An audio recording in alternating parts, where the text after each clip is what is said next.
Voilà, donc après avoir vu donc, comment est-ce qu'on appelle ça, les oxydes basiques, euh, j'avais fait une petite réaction. Enfin, j'avais fait une petite réaction, je veux dire, théorique, parce que je n'ai pas les éléments en ma possession pour pouvoir faire des réactions chimiques. Et en plus, je ne suis pas dans un laboratoire de chimie, donc je peux pas jouer avec. J'ai pas tous les produits en ma possession et j'ai rien de tout ça en fait. J'ai rien de tout ça. C'est pas que j'ai pas de produits en ma possession, j'ai rien de tout ça. Donc je suis pas dans un laboratoire de chimie pour faire des réactions chimiques pour vous montrer, mais je peux vous les expliquer de manière simpliste pour que vous puissiez, je veux dire, les faire si vous êtes en laboratoire de chimie. Voilà, en laboratoire de chimie. Voilà, et pouvoir constater certains faits et des théories que je suis en train d'expliquer. Et ici, j'avais expliqué dans une vidéo précédente les oxydes basiques. Maintenant, je vais expliquer ce que c'est que les oxydes acides. Après avoir vu les oxydes basiques, voici les oxydes acides. Bon, tout d'abord, reprenons le postulat que nous avions formé auparavant, que la plupart des éléments se combinent avec l'oxygène pour former ce qu'on appelle les oxydes. C'est vrai pour les oxydes métalliques, mais c'est d'autant plus vrai aussi ça reste vrai en fait, ça reste vrai pour les oxydes non métalliques. Bon, auparavant, on avait formé les oxydes métalliques tout simplement en faisant M plus oxygène donnait du MO où M était un métal. Voilà, ça c'est les oxydes basiques. Maintenant, je vais prendre un non-métal. Si on se rappelle que, pour autant que je trouve mon tableau de Mendeleev, voilà, il est là. Si on se rappelle que les oxydes, enfin les non-métaux, sont une partie où on voit regrouper 15 éléments ici. Voilà, qui part du bord, ça descend en escalier. Là, il y en a 1, 2, 3, 4, 5, 4, 3, 2, 1. Et on avait bien une somme qui faisait 15. 1 plus 2, plus 3, plus 4, plus 5, fait bien 15. Et là, on retrouve les gaz rares juste à côté. Bon, mais ça, c'est pas la question. Mais vous retrouvez ici voilà, les oxydes, enfin les non-métaux. Les non-métaux associés, bien sûr, toujours à l'oxygène, généralement la présence d'oxygène dans l'air, mais forment ce qu'on appelle un oxyde non métallique, M''O. Voilà, contrairement au MO ici. Bon, alors, voilà, donc combiné à de l'oxygène, ils forment des oxydes, que ce soit les métaux, les non-métaux. Mais s'il y a la combinaison d'un métal, on a affaire à un oxyde basique ou oxyde métallique. Si l'oxygène est combiné l'oxygène se combine à un non-métal, à ce moment-là, bon, l'oxygène de l'air, par exemple, se combine à un non-métal, il va former, je veux dire, de l'oxyde non métallique. Et généralement, on retrouve ça dans les roches. Les roches sont des oxydes. Je l'avais dit, hein, parce que les roches sont attaquées par l'oxygène de l'air, et donc fatalement, on retrouve de l'oxygène, et donc la plupart des roches sont des oxydes, et qui sont solides, elles sont solides, hein, ces roches sont solides. Hein.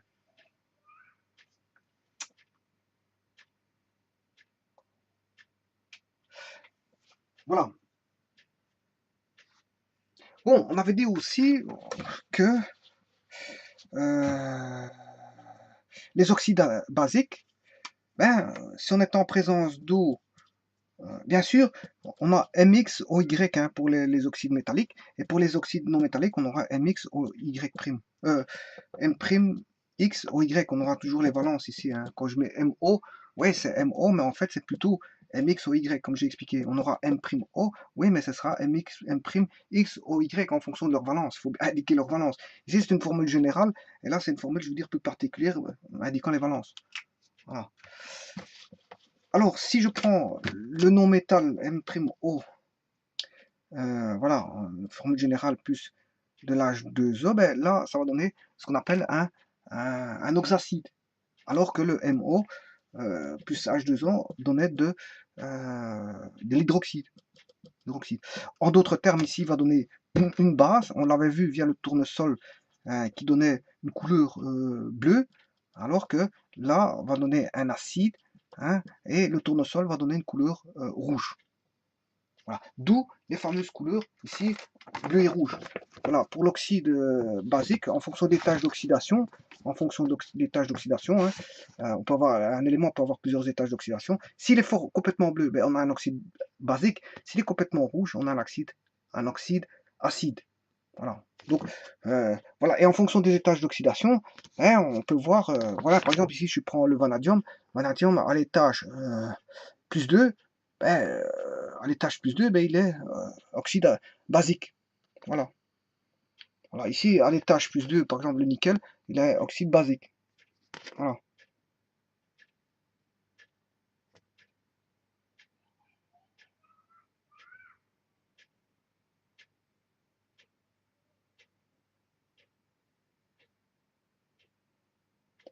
Bon, maintenant, ici, ils vous font une petite remarque.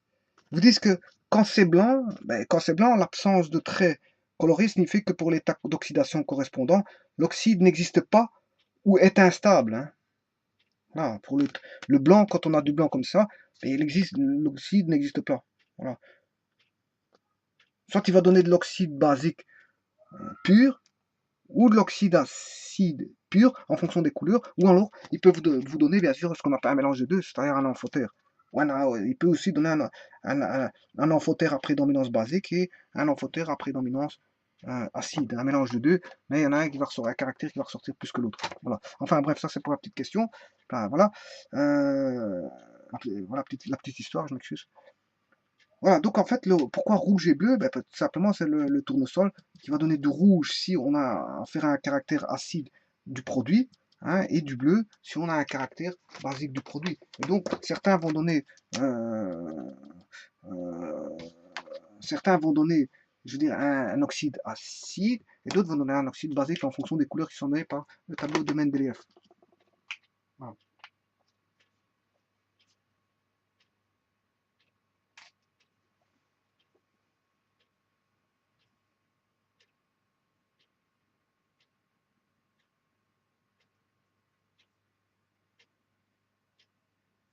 Bon, alors, ceci étant dit, j'avais dit que ici, si j'enlève de l'H2O, mais je vais obtenir de l'oxyde basique. Mais si on enlève de l'H2O, vous comprendrez que vous allez obtenir de l'oxyde non métallique fatalement. Par exemple, si je prends la formation des oxydes acides, donc ceci des oxydes acides ou des oxydes non métalliques, à partir d'une réaction qui est la suivante. HOCl dont je vais enlever de l'H2O, ben, vous comprendrez que là j'ai bien un oxacide, hein, j'ai bien un oxacide. Je vais enlever de l'eau, eh bien je vais obtenir l'oxyde métallique qui est du Cl2O. Si on équilibre, bien sûr, il faut deux hydrogènes ici, hein, si vous voulez équilibrer. Donc, en enlevant des oxacides, vous enlevez de l'eau, ben, vous avez l'oxyde non métallique. Tout comme la base, vous enlevez de l'eau, vous aviez l'oxyde métallique. Bon, si je prends encore un autre cas de figure, je prends un autre cas de figure d'oxyde, d'oxacide, H2SO4 qui est l'acide sulfurique, hein, voilà, l'H2SO4, mais si j'enlève de l'eau, vous comprendrez qu'on aura du SO3. Si je prends l'H3PO4, j'enlève de l'eau, ben, vous comprendrez qu'on aura du P2O5. Voilà. Bien sûr, il faut équilibrer. Là, j'ai 5 oxygènes, donc j'ai bien retiré 2. Donc je vais essayer de mettre 6 ici pour enlever 6. J'ai 6 hydrogènes, j'en enlève 6 en faisant 3 fois 2. 6 moins 6, j'ai plus d'hydrogène. J'ai bien 2 phosphore, 2 phosphore. 2 fois 4, 8 oxygène, moins 3 ici, ça qui fait bien 5, la réaction est équilibrée. Voilà. Ouais. Et alors on peut, je veux dire, obtenir comment est-ce qu'on appelle ça, ben, on peut obtenir de cette manière-là les oxydes non métalliques à partir d'oxacides en fait.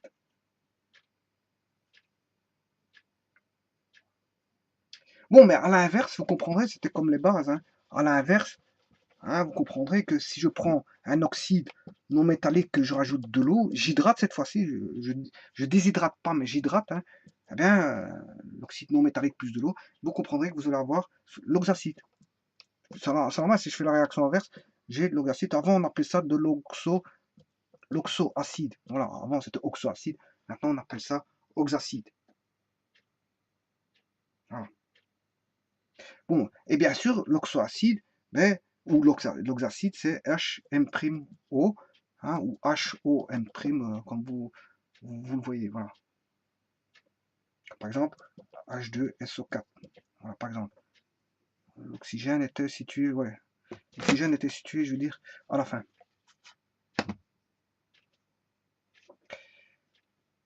Voilà, donc ici,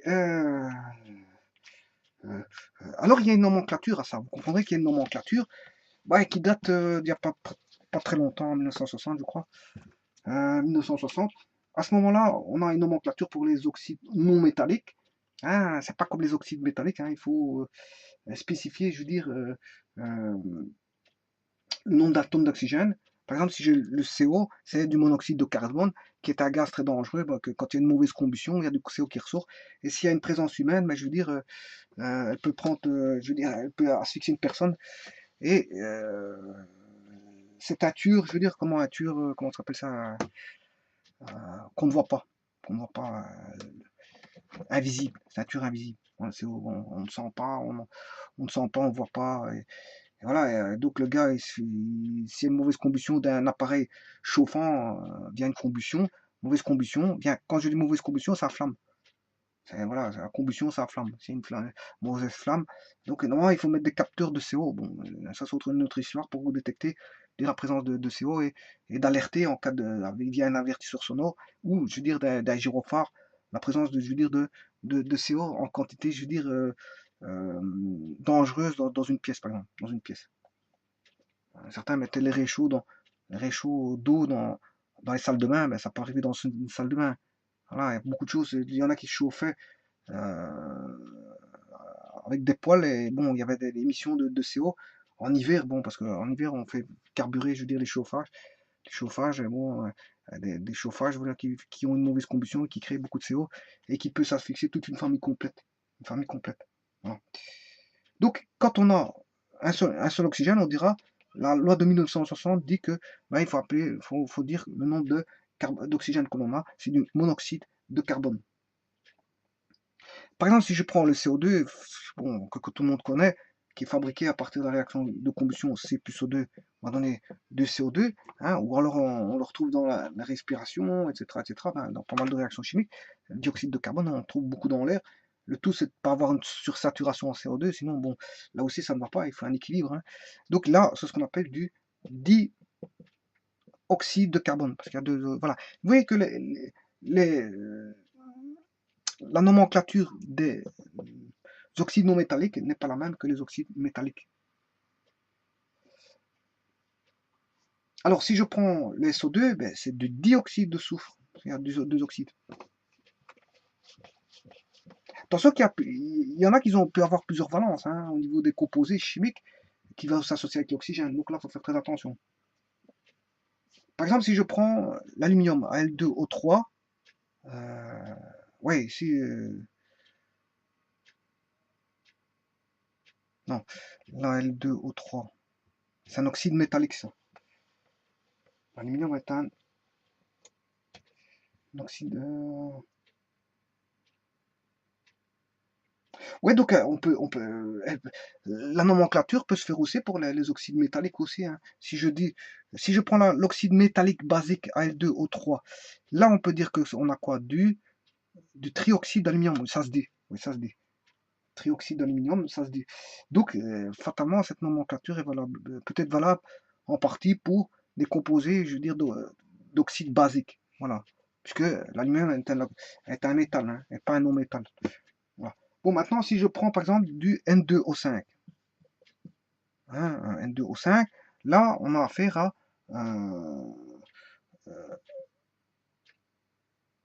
pentoxyde.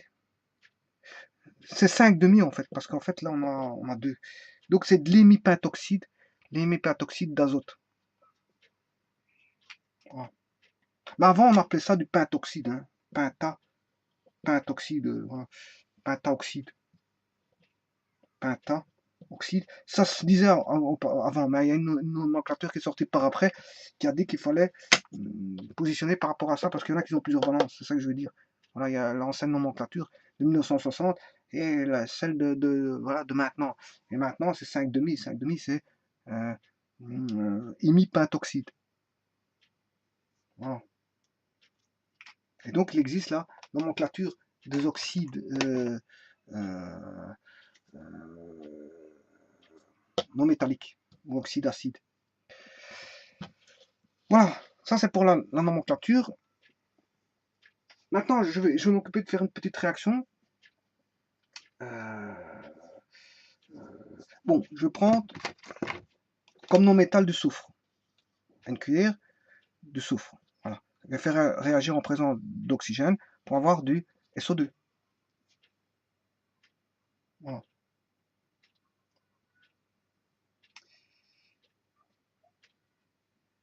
Alors, bien sûr, il aura au préalablement chauffé, hein, chauffé donc, il faut faire brûler dans une cuillère à combustion, hein, donc un peu de soufre, hein. Sachant que le soufre, bon, c'est une sale odeur en fait. Voilà, on le sent tout de suite. Voilà. Euh, alors, ici, on va recueillir les fumées qui sont du dioxyde de soufre, SO2, voilà, sous forme de gaz. Voilà. Et donc, ce gaz-là, bien sûr, le soufre, il est solide, l'oxygène, il est gazeux, bien sûr, et le SO2 va être gazeux, SO2 gazeux.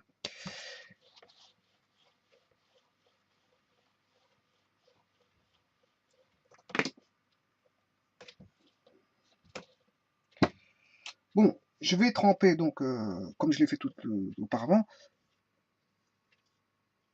le dioxyde le soufre dans l'eau. Voilà, dans l'eau. Voilà, donc, enfin, plutôt, non, je m'excuse. On va pas tremper le dioxyde dans l'eau, parce que c'est les fumées qui réagissent. On a l'eau ici, l'H2O, voilà, j'ai les fumées qui sont là, mais on referme tout. On ferme tout pour que les fumées se propagent dans, euh, dans un, on va dire, on peut mettre un Erlenmeyer, hein. Voilà, on fait ça dans un Erlenmeyer, hein. Voilà, contenant un tout petit peu d'eau. Et les fumées vont réagir dans l'Erlenmeyer avec l'eau. Voilà.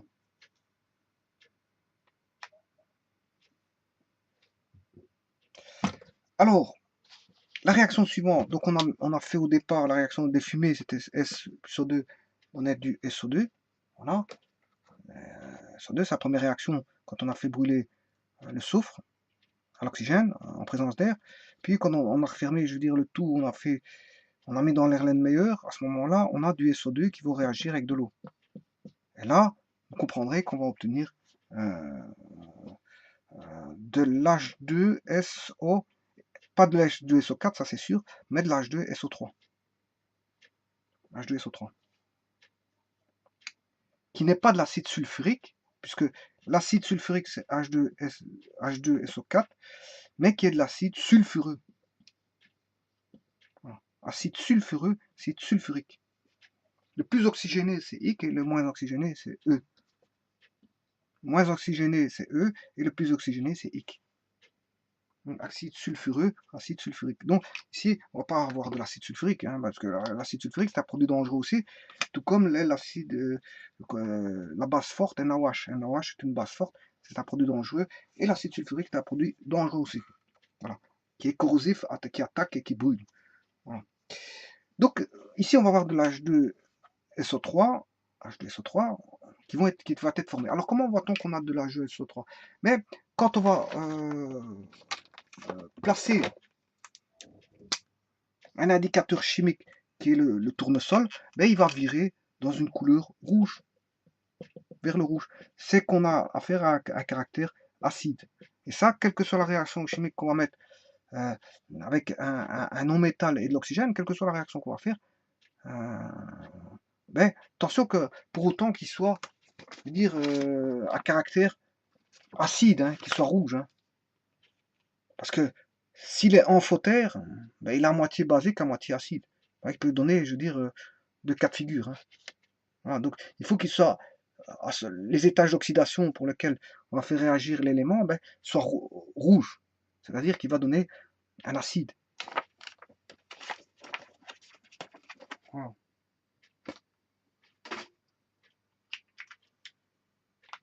Donc s'il va virer rouge, c'est qu'on a présence d'un acide. Donc voilà. Maintenant, si je déshydrate l'acide sulfureux, j'enlève de l'H2O à cette réaction-là, mais je vais m'obtenir avec du dioxyde de soufre qui est en fait un oxyde non métallique ou un oxyde acide si vous voulez.